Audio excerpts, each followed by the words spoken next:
In today's video, I really wanted to do something fun and I wanted to go over my top 9 or 10 different AR triggers that I would actually spend my own money on in the year 2025. I consider anything that's 100 bones or less to be an affordable trigger. I consider anything that's about 100 to 200 to be a mid-range trigger, and anything above 200 I consider to be a high-end trigger. I will have a parts list for absolutely everything that we're talking about in today's video. First link in the description, I'll pin it in the comments. When it comes down to AR triggers, there's essentially 2 different style triggers. The first style is going to be your cassette style. That's also known as a drop-in trigger. And these are typically already pre-assembled. The pros to the cassette style is they're very simple to install compared to the other type that we'll get to in a minute. And simply all you got to do is remove your current trigger, drop it in, put your pins in, and you're typically good to go. However, they do have a few downsides. Usually with these triggers, if you have any type of problem with like the sear, the disconnector, or the hammer, you're gonna have to send it back to the manufacturer and have it fixed if it's under some kind of warranty.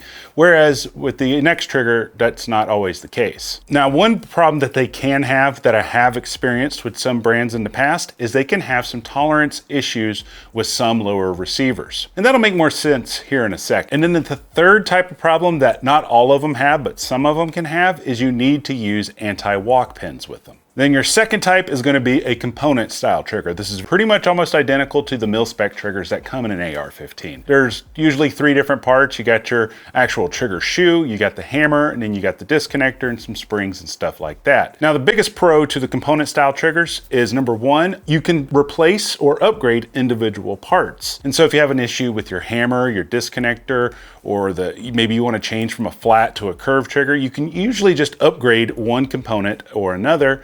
Whereas with the cassette triggers, you can't do that. The next pro to the component styles is they typically don't have the tolerance issues with some lower receivers. Because I didn't mention it when we were talking about cassette triggers, let's go into detail a little bit. So with cassette triggers, you're gonna have a set given distance between the front pin and the rear pin. Now that's great given that your lower receiver trigger pin holes were drilled correctly. So if your trigger pin holes, say on one side, were a little bit higher than the other, or maybe the distance between the 2 holes was a little closer, a little bit further apart, then you're gonna have some issues fitting a cassette style trigger into your lower receiver versus a component style. The biggest downside to a component style trigger is they're just a little bit more difficult to install. There's tons of tutorials online, you could just look it up, but pretty much all component style triggers install the same way, whereas not all cassette triggers install the same way, which we'll cover here in a little bit. And then we have the trigger shoe, or also known as the trigger bow. And with trigger shoes, there's mainly 3 different styles. You have the standard curved, you have a flat trigger, and then you have some kind of hybrid where it's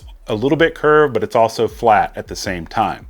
And then there's others as well, but those are the 3 main types that we're gonna cover in today's video. Now that we've talked about the different terminology, we've talked about some limitations, we talked about the 2 different style triggers, now we need to talk about another 2 types of triggers: single stage and 2-stage. Single stage triggers are gonna be your most common. Most of your ARs that come with even a mil-spec trigger are gonna have some kind of single stage trigger already in them. These triggers are usually already at the wall. There's usually no take up on them. Typically, when they do the reset, wherever the trigger stops on the reset is where the wall is. Now, conversely, with a 2-stage trigger, there's typically a little bit of take up, then you hit the wall, and then from the wall, you break through. Now, when they list the trigger weights on these, it might have a combined trigger weight of say 5 pounds. That first take up might be 2.5 pounds, and then the breakthrough might be 2.5 pounds. Or they might shift those weights around, and every 2-stage trigger is gonna be a little bit different in the way that those weights work. Now, one characteristic of 2-stage triggers that I personally don't prefer,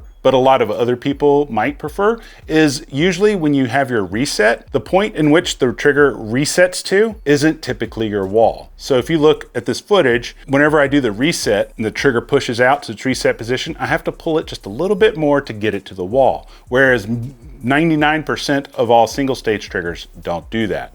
And we'll talk a little bit more in detail here in a little while about which one would you get and why would you choose one over the other. but I just wanted to break that down for you. Let's move on to the triggers and talk about the different characteristics of each of them. These aren't going to be in any particular order. I didn't rank them from favorite to least favorite or highest price to lowest price. This is going to be random order. But once we get through them all, I'll talk about how I would approach doing a trigger upgrade knowing what I know now. And then we'll talk about which ones are my favorite in each different pricing category. So the first trigger that I really wanted to talk about, I actually have two of them in two different styles, is this guy called the Hiperfire Enhanced Duty Trigger. I have one that is a curved trigger shoe, and then I also have one that is more of a hybrid style where it's a little curved, but it's also a little flat. Now the Enhanced Duty Triggers come in a couple of different flavors from Hiperfire. I'll have more info at the parts list just in case. But the first one is the Heavy Gunner. Then we have the Designated Marksman. Then we have the Sharpshooter, and then we have a 2-stage trigger.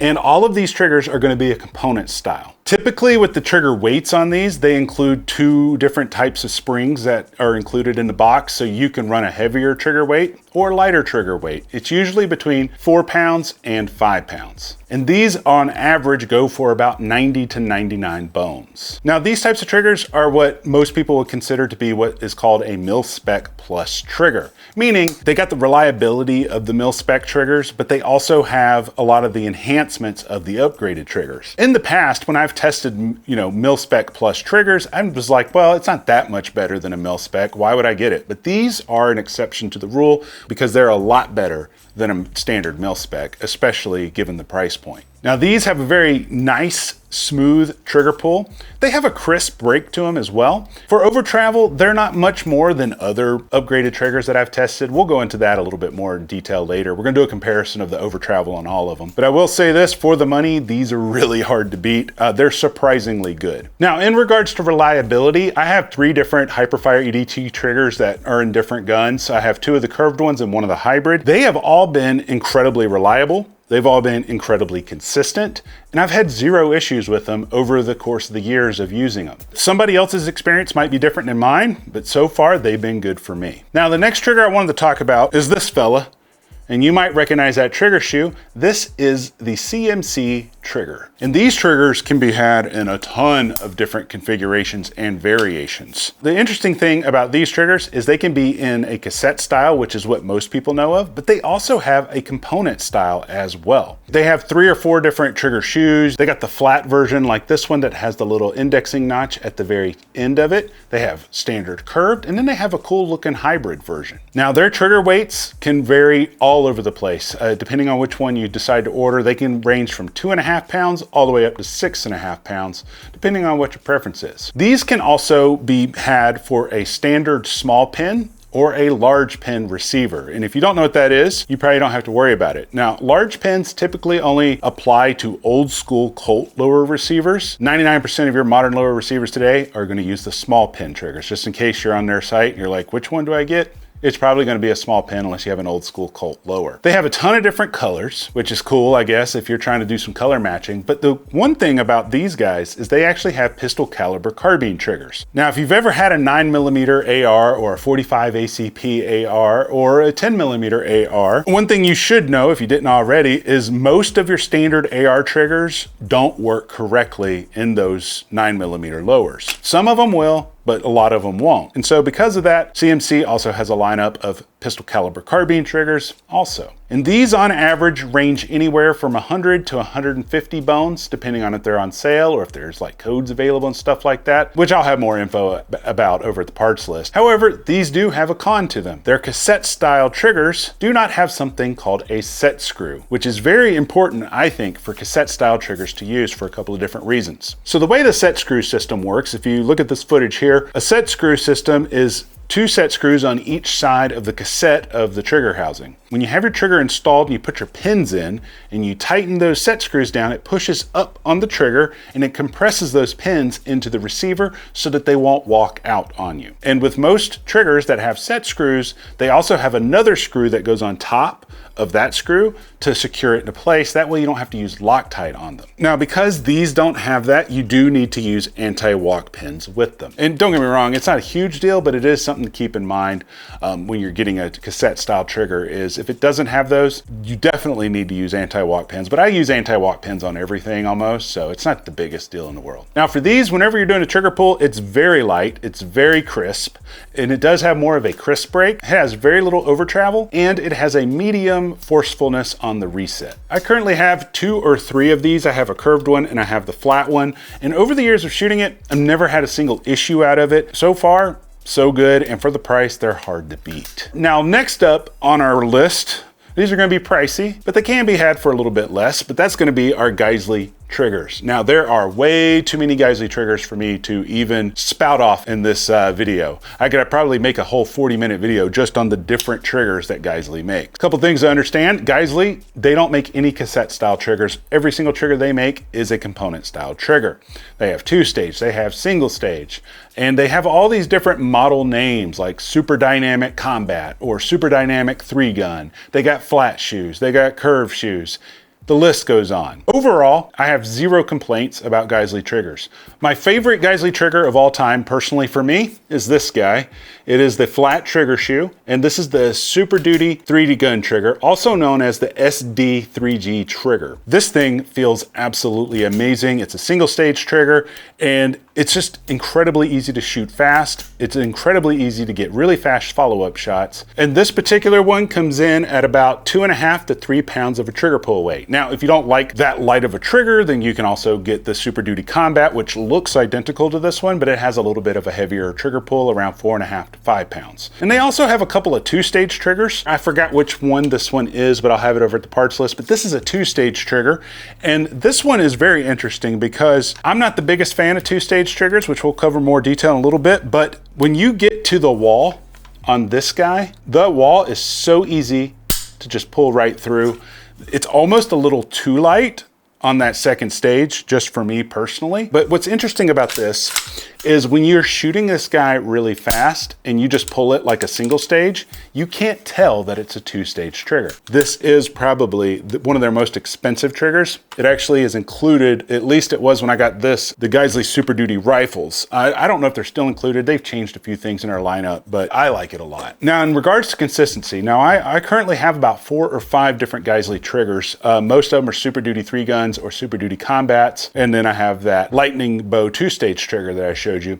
Every single one of them has been extremely consistent, and I've had 0 problems with them. But the thing that I like about Geissele triggers the most is, one, obviously they're super reliable. They have a hybrid between like a crisp break and a rolling break. It's not quite one way or the other, but they have a nice heavy forceful reset to them that's very easy to feel and hear with your ears. It's just very precise. I don't know how to quite explain it. The trigger reset on that Geissele is definitely one of the most powerful resets of the triggers that we're going to talk about today. Now, this next trigger that we're going to cover, it literally used to be my all-time favorite. It was more of a mid-range to budget-friendly sort of type of drop-in trigger. However, in recent years, there have been other ones that have come out that are a little bit more affordable or the same price that pretty much do a little bit better job.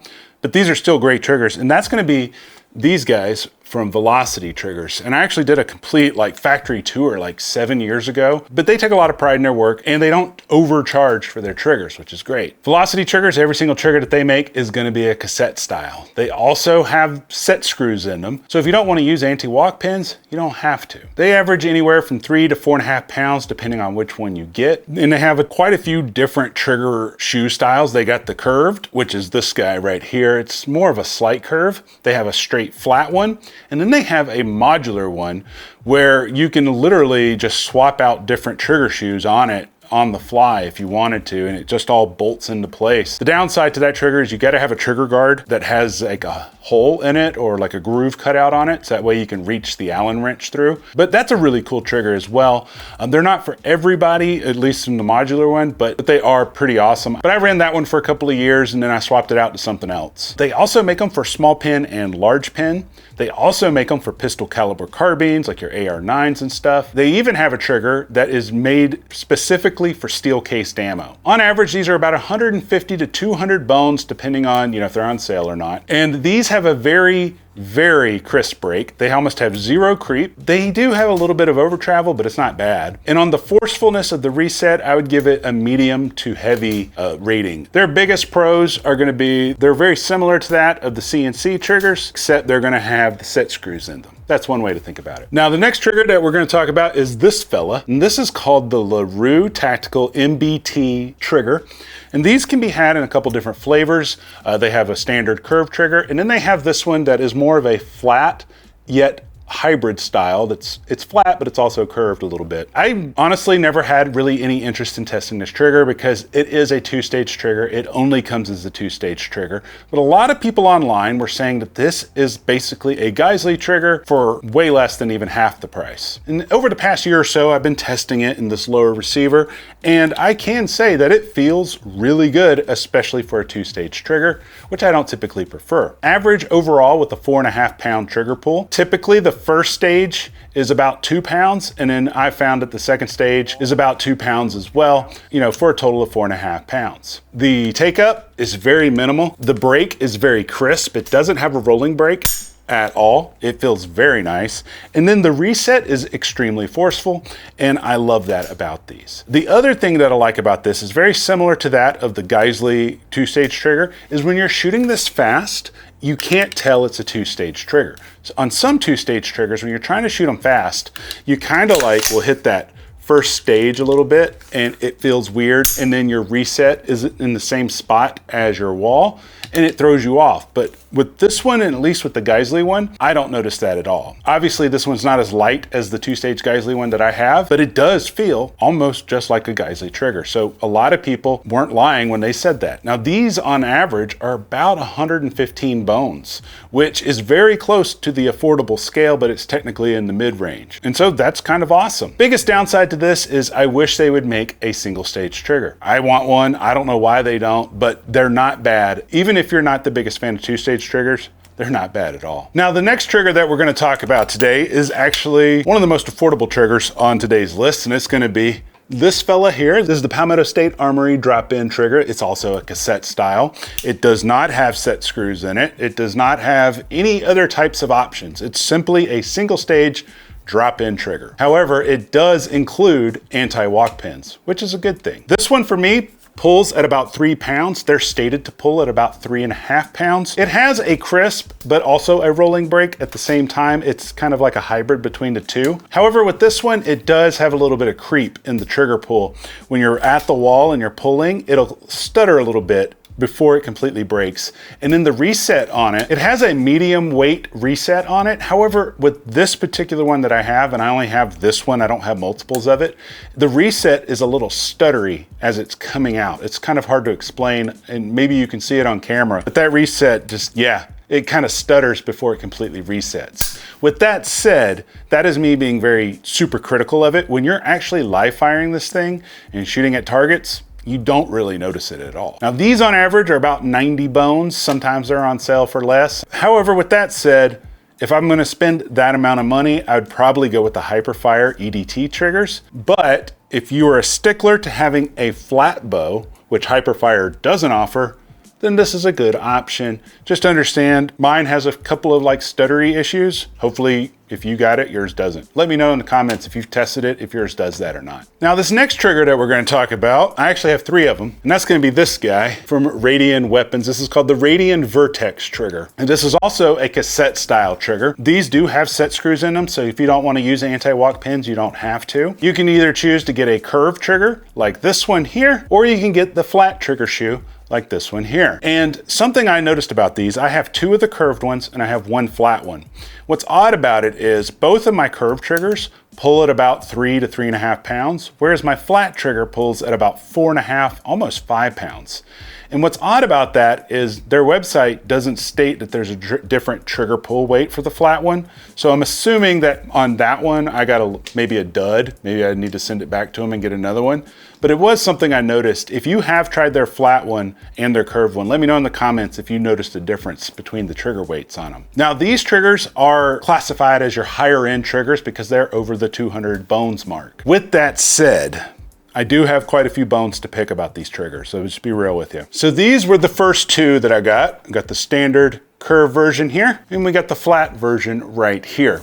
And when I first got these triggers, I had the hardest time with outrunning the trigger. And I don't know if you know what outrunning the trigger means, but I'll try to explain it to the best of my ability. Essentially, when you were shooting really fast, it would get to a point where the bolt's outrunning the trigger, or vice versa, I can't remember which it is, but it would get where the trigger wouldn't be in the reset position. It had to do with the gassing of the gun. So if the gassing of the gun wasn't set up correctly, like if the gassing was too fast, you would outrun the trigger very easily.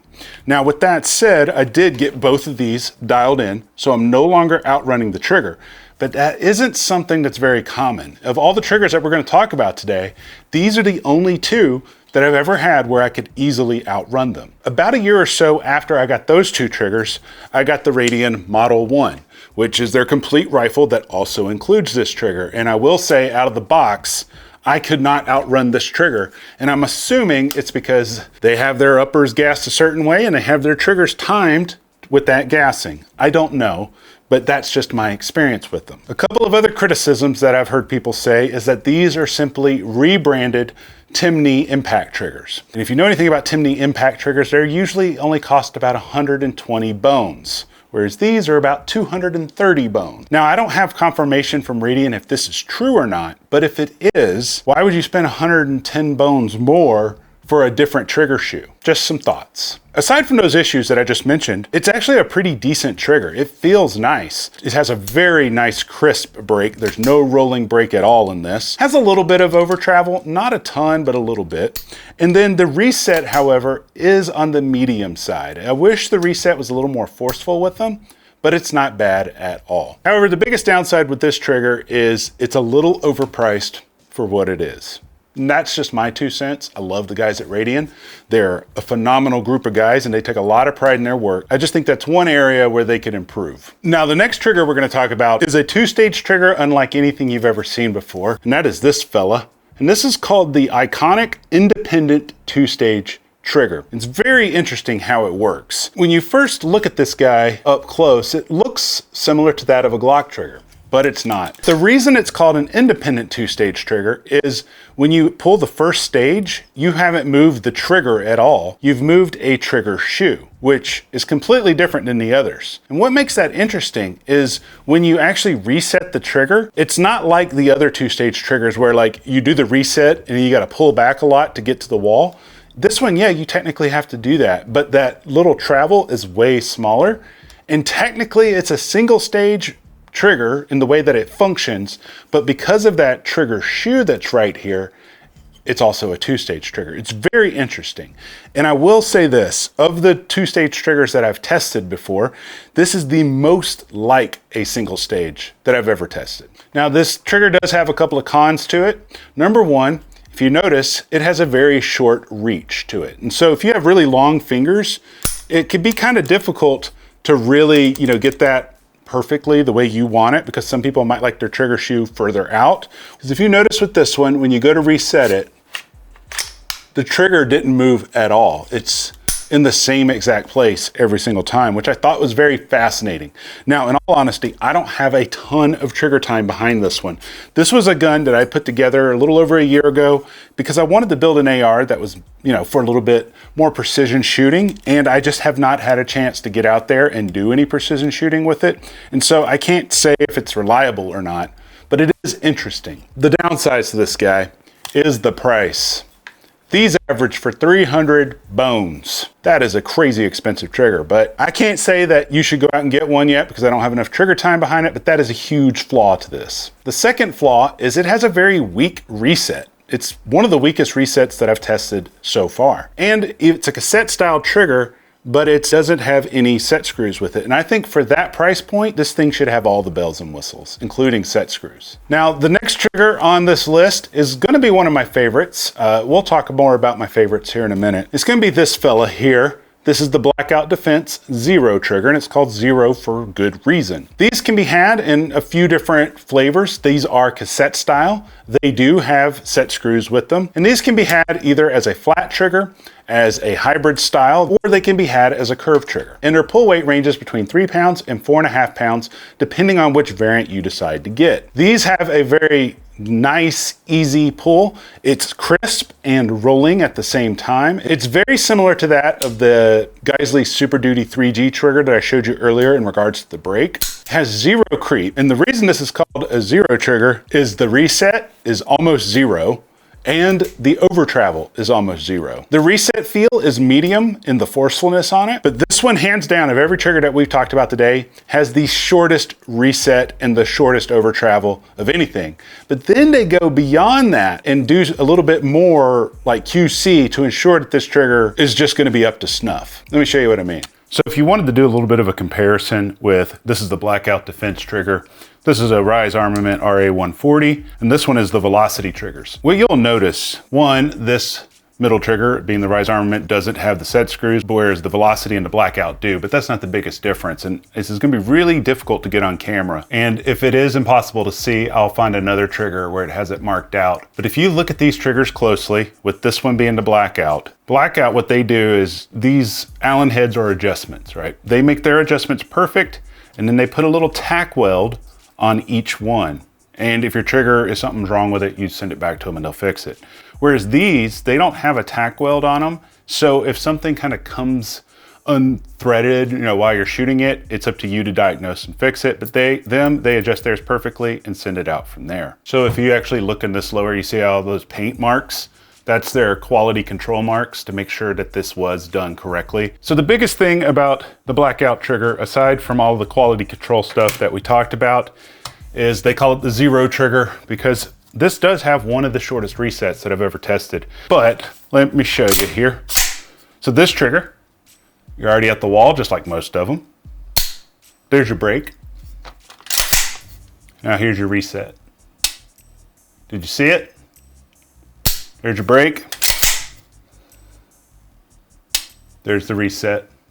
Now, no trigger's perfect. This one is going to be in the higher pricing category, but what are the cons of this? Well, it's a little pricey. These typically can average, and it all depends on which trigger shoe you choose. They can average about $230 to $240-ish. And as of right now, at the time of making this video, they don't offer a two-stage. So if you're looking for a two-stage, this is not the trigger for you. When I first heard about this trigger, a couple of my buddies that also make YouTube videos told me I needed to test it. They're like, dude, it'll change your life. You're going to love it. You can shoot long-range precision with it, but you can also shoot fast and flat, and it's a lot of fun. And I was like, well, I like my Super Duty 3-gun trigger. It can't be much better than that. And I'll be honest, it kind of is. Like, it's not by much, but it is one of the most consistent, fastest, easiest triggers I've ever shot. And I've also taken that same trigger, which is in this gun right here. This is the Blackout Defense Rifle, 13.9-inch 223. And been able to hit steel at 950 yards. I'll have a video about that. I'll put it up here if you want to watch that video in full, where I break down this guy in its entirety and show you, because this is next level NASA technology that's in these guns. So I know I just showed you a ton of different triggers. We talked about the different characteristics of the triggers, but we need to go into this a little bit more. We need to talk about problems that I've had with triggers over the years and some patterns I've noticed. We need to talk about how I would approach a trigger upgrade, knowing what I know now. Then we need to talk about what are my top favorites. Over the years, I have had a few problems, but you'd be surprised of all the different triggers that I've tested. I mean, I didn't put them all in this video. I just put some of my favorites in this video. I've never had that many issues. The only time that I have had issues has always been with cassette style triggers. So for example, when we're talking about outrunning the Radian triggers, those are cassette style trigger, and I put them in a gun and then went to the range expecting one shot and like that real quick, but it was uncontrollable and it was unpredictable.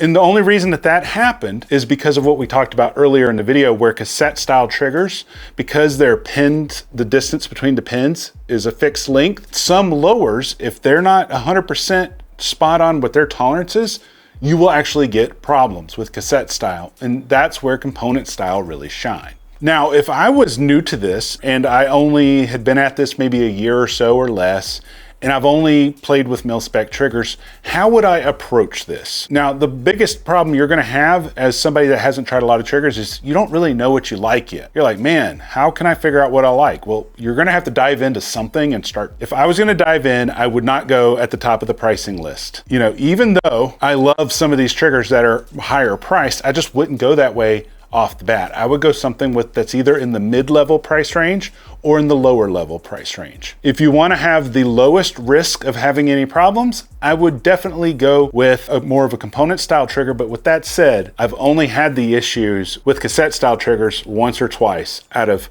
50-ish different triggers that I've probably tested over the years.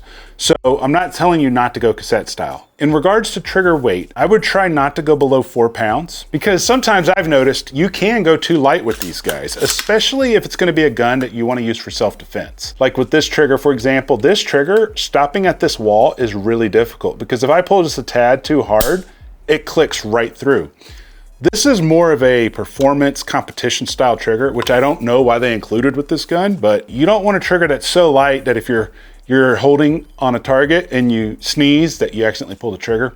So don't go too light, don't go 3 pounds. I would stay 4 to 4.5 pounds and up. Now with that said, I'm gonna give you 3 of my favorite triggers from the high pricing category and 3 of my favorite triggers from the low pricing category. And I'm gonna include single stage, I'm gonna include a component style, and we're gonna do 1 2-stage. So my 2 favorite single stage triggers from the higher pricing category is the Geissele Super Duty 3-gun or Super Duty Combat trigger in the flat shoe, and this guy, the Blackout Defense Zero trigger. It's hard for me to say which one I like the most, but they're the same price. I have codes for both of them if you want to try to get something off of them. They're just awesome, and I've never had a single issue out of either one of them. Now, when it comes to 2-stage triggers, when it comes to these guys, like the iconic trigger and the Geissele 2-stage triggers, between these 2 triggers, I will say this. I like this one because it has more of the characteristics of a single stage, but it doesn't hold a candle to this Geissele right here. This thing is amazing, and the Geissele is cheaper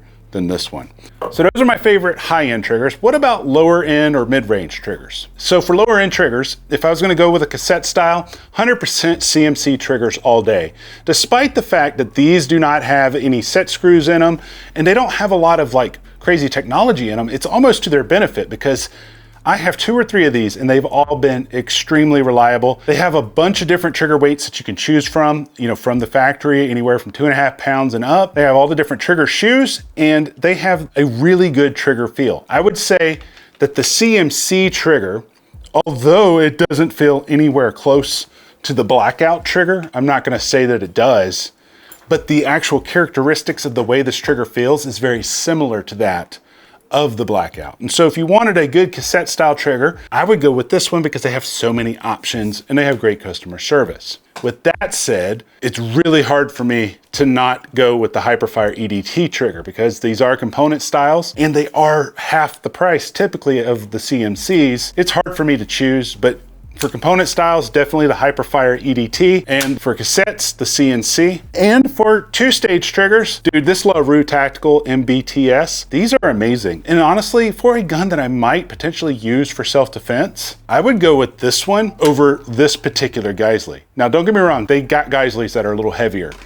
but I would go with this one because it is a little heavier, and that one is just way too easy to accidentally pull. Nonetheless, I'm sure there's something I missed in today's video in regards to covering it. And so if I missed something that you wanted to answer to, just let me know in the comments and I'll do my best to answer that question for you. And not only that, I'm trying to make a whole series of videos on how to choose the best parts for your AR. If you want to know how to choose the best bolt carrier group or the best barrel for your AR, I'll put a video here and here. That way you can watch that and you can go even deeper into choosing the best parts for your AR. But until next time, guys, I love you. You guys stay sexy.